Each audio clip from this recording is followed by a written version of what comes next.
Гостинов не е политичар, а знае за политика. Не е писател во класична смисла на зборот, а често пишува 5 книга поред.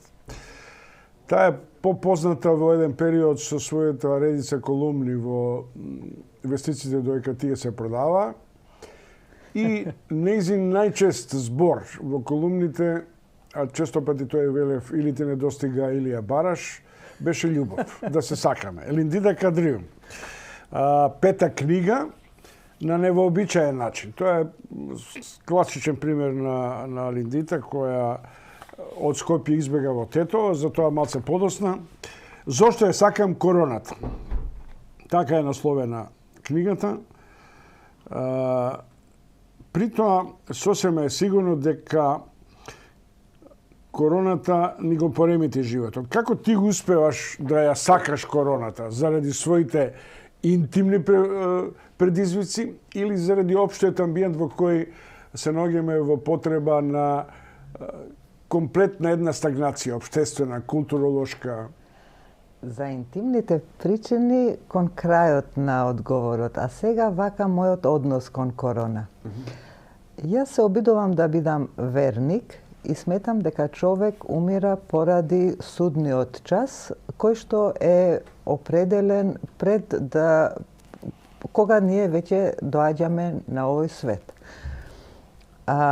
Но верата исто така вели дека да се умира од судниот час момент, меѓутоа треба човек и да се пази. Во смисол има еден дел во Куранот, ако добро сега ќе го цитирам, доколку си таму кај што има пандемија, да речеме не знам кој збор тогаш се користел, остани таму, а доколку си надвор од кругот на пандемија, исто така остани каде што си, не оди каде што е болеста моментално. Но јас мислам, чом, дека треба еден средишен пат да се најде. Една златна средина која што треба да ја запазиме во сите области на живење, функционирање и така натаму. Чекаме, ќе биде малце вулгарен. Не знам се, например, од џамијата, ако има пандемија, до Стара чаршија, кај што нема пандемија, што би бил средишниот дел? Вака.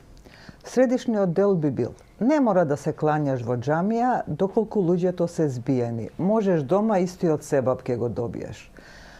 Ама да седиш без да одиш кај родителите со месеци, мене тоа ми е лудост. Не сме ние германци па да ги сретнеме родителите еднаш годишно или да им пишуваме на интернет честит Божик.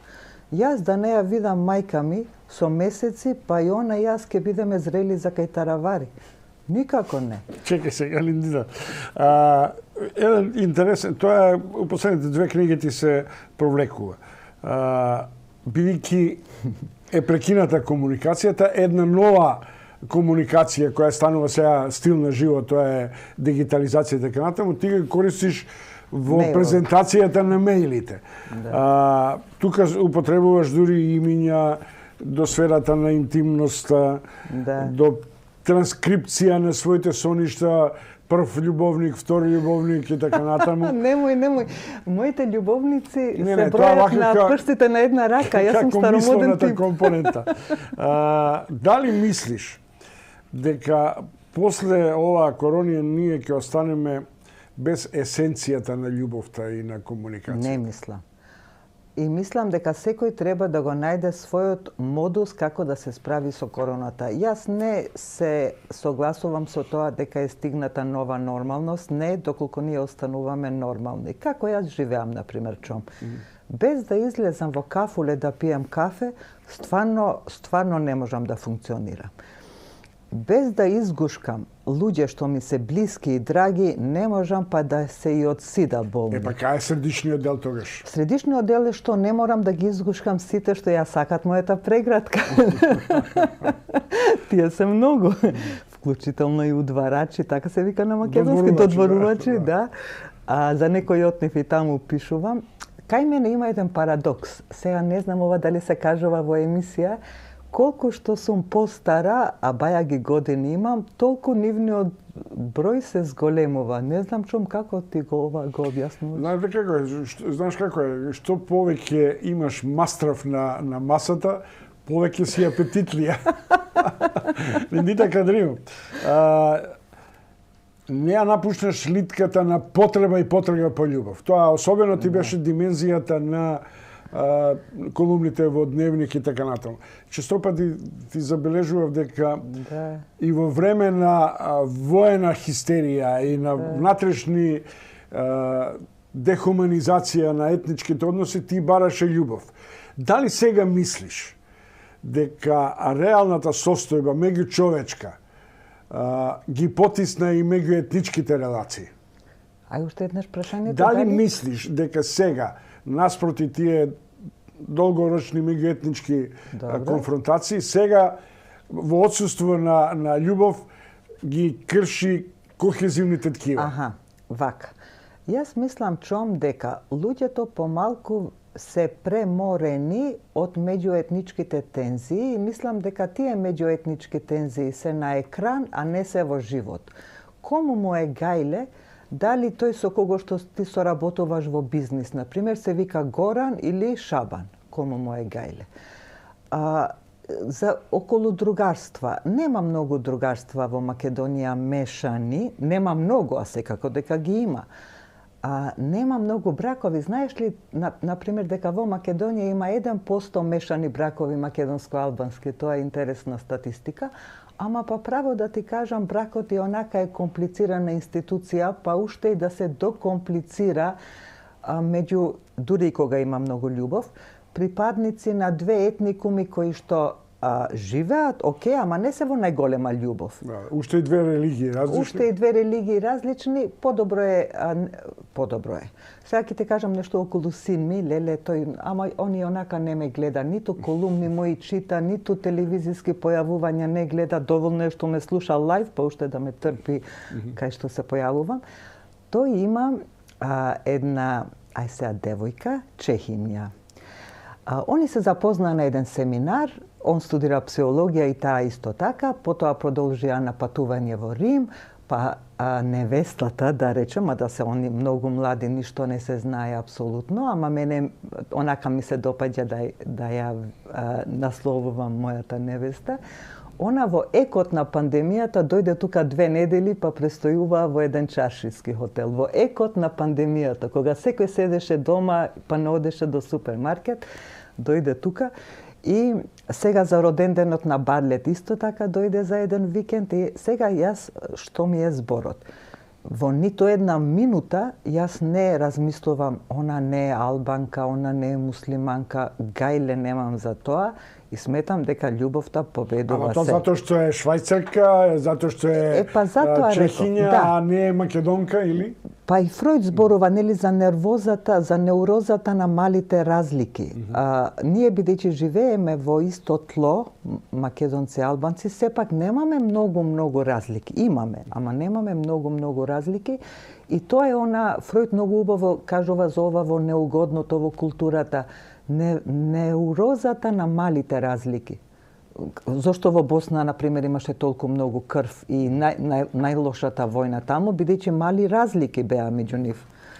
Многу мешани бракови, многу сплотување и на крај тоа изби во страшна војна. Сакам да кажам, не ми е многу гајле, љубовта победува и сега околу интимните причини зошто насловот на книгата е "Јас сакам" под наводници корона. Јас некаде, исто така во екот на пандемијата, отидов во Тетово, тетовчанка сум, за да го средам станот за нов кираџија. Претходниот се врати во Албанија, па да го средам. И тогаш го запознав него. Тој е писател од Албанија, дојден тука за некои еколошки активности, исто како јас се бави со амбиентални акции.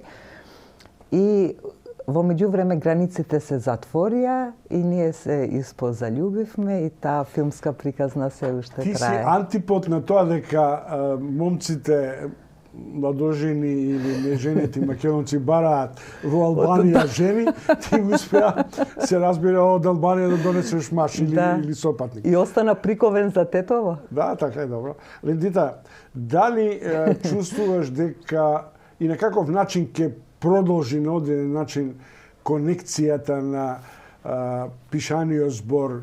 Дали короната ќе представува на одреден начин извориште на нови драми, на нови романсиерски пристапи и така натаму. Зашто сите бараме негативна енергија, може да произлезе прилично позитивен пристап на тоа што ни се случува.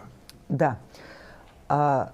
Првата работа тогаш кога почна карантините и така натаму беа дека луѓето навистина почнаа да ја делат дневната соба повеќе отколку порано. Значи поради поради ситуацијата, поради следење на вестите кои што тогаш беа многу актуелни, нели, и една потреба да се сподели со блискиот, луѓето повеќе седеа во дневната соба заедно, значи едно сплотување на семејството. Прво. Второ, да, може да произлезат карантински приказни и така натаму. Тогаш беше во ЕКИ една акција кој колку чита, па какви книги да се предложат за читање и така натаму. Јас мислам дека карантинот и короната воопшто не можат да створат нови читатели. Кој читал порано ќе продолжи да чита, кој не читал нема да продолжи да чита. Околу читањето, ако можам две реченици, јас во моментов правам една акција, тоа ми е голем кејф, со албанската бизнис заедница. Во Тетово ја почнав акцијата за снабдување на градинките со илустрирани детски книги, бидејќи сметам дека општеството може да се промени само преку читатели. Не преку оние кои изјапаат во екраните, не преку оние кои цел ден се на таблет, таму играат некои модерни игри, не преку децата кои место да играат со кукли на телефон, Бог да чува, мислам и од такви родители. Туку сметам дека општеството се менува преку читатели. И јас сметам дека првиот контакт на децата со книгите треба уште од градинките да се воспостави. И мојот сон е сите градинки, почнувам со Западна Македонија, сакам да имам еден фокус, пошто не сум Министерство за образование цела територија да ја покријам, па потоа луѓето нека се инспирираат, бизнис компаниите, нека продолжат и со другите делови на државата, за да секое дете има допир со книгата. Мојот сон е сите градинки во Скопје, Тетово, Гостевар, Куманово, Струга, Дебар, Кичево да имаат библиотека од 50 наслови, половина од акцијата веќе ја имам реализирано. Нема компанија која што ми има речено не, освен, амај сега да не идем по име, еден бивш политичар кој што сега има некој бизнис, па првин рече да, типично политичарски, првин рече да, се разбира, потоа не одговараше на повик. Добро, Риндина Кадрiju која бара, да речем условно, животи во корона и веројатно успеа да ја најде, но она што мене ми е индикативно е тоа што ти се обидуваш да сакајќи ја короната да ги застакаш и темните страни на ова пандемија и овој социјален живот. Она што мене ми сепак тоа е мејл комуникација. Во мејл комуникацијата ти сепак не бегаш од дневните информативни реакции. Па Филипче, па не знам, грешка е кај новинарите, па гласот на телевизиските спикери и така натаму. Што ти пречи? Вака. Јас мислам дека пред да почнам да ја пишувам книгата, имав еден вид анксиозност и мислам дека тоа ми беше од преголема дозираност со телевизиски вести и дебати. Значи од емисии во скопски емисии, тирански емисии. Емисии во Скопје што се снимаат и во Тирана што се снимаат. Мислам дека тогаш новинарите и воопшто продуцентите и воопшто уредниците грешеа затоа што воспоставува една атмосфера на паника и страв. А цело време мотото беше предпазливост, а не паника, додека пак од екраните зрачеше паника. Тоа беше првата грешка, непрофесионализам. Втората, што направив јас? На 20 април реков, чувствувајќи таа анксиозност, а јас чум телевизор, например, во станот во Тетово немам, интернет приклучок во станот немам. Телевизија јас не Што си сакам. ти, Робинсон Крусо, модерно време? Јас кога имам потреба да пишувам, а имам се разбира потреба секојдневно да пишувам и нешто да следам на интернет, сега ќе ти кажам, има едно кафуле, еден клуб во Тетово, што ја држи мојата пријателка поетеса, универзитетска професорка и директорка на една сериозна издавачка куќа на албански јазик, СУТ, таа се вика Вјолц Бериша, кафулето, можам да кажам? Можеш да шо. Се вика Шендевер, тоа на албански значи полн со радост и енергија. Тоа е еден клуб каде што јас гледам дека Македонија има светла иднина. Доаѓаат творци, доаѓаат професори, студенти, читатели и така натаму. Одлична атмосфера, одлична музика, одлична собственичка, со големо срце, со ум и со се. И јас таму, лаптопот таму го држам, таму пишувам, таму седам со часови, како Симон де Бовоар, она цел ден имала таму во левиот брег на Сена едно кафуле, кај што цел ден пиела топло чоколадо и пишувала. Се разбера, не сум како неа, ама сакам да кажам, во кафулето имам интернет и таму пишувам. Добро, еве за крај, Линдита Кадрију, овде гледам диалошка форма, нели? Никош не те привлекувала, например, драмски текст? Вака, моите пријатели писатели велат дека веќе треба да предам во фикција, литературна фикција. Јас не знам дали имам доволен капацитет, немам, мислам дека од сега тоа да почнам да го реализирам, па ми велат, окей, пишувај за биографијата, ама јас веќе имам издадена една книга биографска од детството па се до мојата позната платонска љубов. Тука има и писма до платонската љубов, пред да го сретнам сегашниот љубен и така. Линдита Кадрију, изгледа вистина коронава те продухови на оден начин, зрачиш и ти светот да се разбира, се шегувам на еден начин, иако тоа може да биде од мене еден комплимент за твојата метаморфоза во овие услови. Ти благодарам што дојде од Тетово, се враќаш во Тетово. Кога ќе читаме колумни и каде? Јас сега сум колумнистка во Порталби, тоа е сериозен портал на албански јазик. Право да ти кажам, сега не знам дали ова смее во емисија, ама ајде се кога сум директна. Ако не смее, што не чувствувам. Имам потреба да почнам да пишувам во Фокус. Порано таму имаше добри колумнисти, албанци, ако одиме по тој клуч, Рамадан Рамадани и Арбен Таравари исто така пишуваа. Сега нема... Чекај, ја никош не сум те третирал како албанка. Зошто сега ти одеднаш се дефинираш по етничка? Затоа реков, ако одиме по тој клуч, инако јас не сакам да одиме по тој клуч, се разбира. Мислам, ама знаеш ли како треба да биде? Не 20% да се оде по тој клуч, бидејќи е злодевно, бидејќи е анти времето, бидејќи во 20 век е без веза, ама пробај, например, ова сум го размислувала и сум го рекла во некој форум, пробај, например, во музеј на град Скопје да имаш 4 месеци изложби на немакедонски сликари. Нехат Бечири, Решат Амети, Невзат Бетули Кица, Мифтар Мемети, ќе речат, ајде доста од овие албанци, а не би требало да речат. Но исто така... Зашто мора 4 да има? Што е таа апсолутно бројка? Еве, Решат Амети сега имаше монументална, да речем, условно, има. Ретроспективна изложба. Знаеш ли што, Чом? Еве да се обидам сега да бирам зборови, македонската јавност се уште е прикована за тие пусти 20%, и албанската јавност е прикована за тие пусти 20%, ниту едните, ниту другите не се ментално спремни, цивилизацијски спремни да не биде 20. Ако треба да биде помалку, ако нема квалитет, помалку. Ако треба да биде повеќе, ако има квалитет, нека биде повеќе. А не ние да се шекнеме доколку, еве, пак овој банален пример, доколку 3 месеци има албанска ликовна сцена во музеј на град Скопје. Зошто да се шекнеш, одиш таму и уживаш со делата на Нехат Бечири, па тој е плафон, нема подобар од него во Македонија.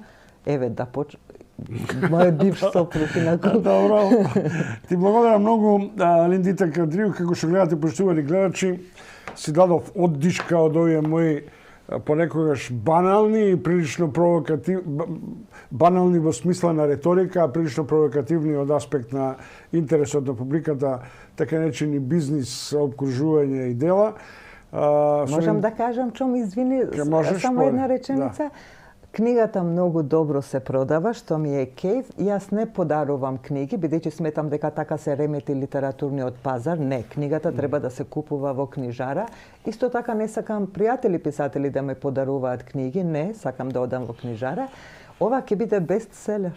Добро, колку пари да дам, бидејќи не е... Не, тебе ќе ти ја поклонам, бидејќи си првиот новинар кој што ме покани во емисија да зборуваме за книгата, ќе биде преведена на српски. Ти текнували еднаш кога зборувавме во прошлата емисија? За тоа, Стара чаршија, 2 сата се расправавме. Да. Ме иритира самото сознание дека треба книгата наместо на јазикот овде кај што да го преведеш на српски, но... Сакам поголем пазар да зафатам, Чом.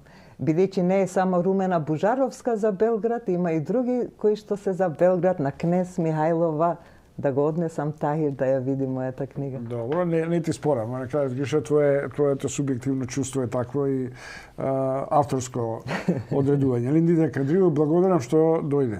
Благодарам што ме покани.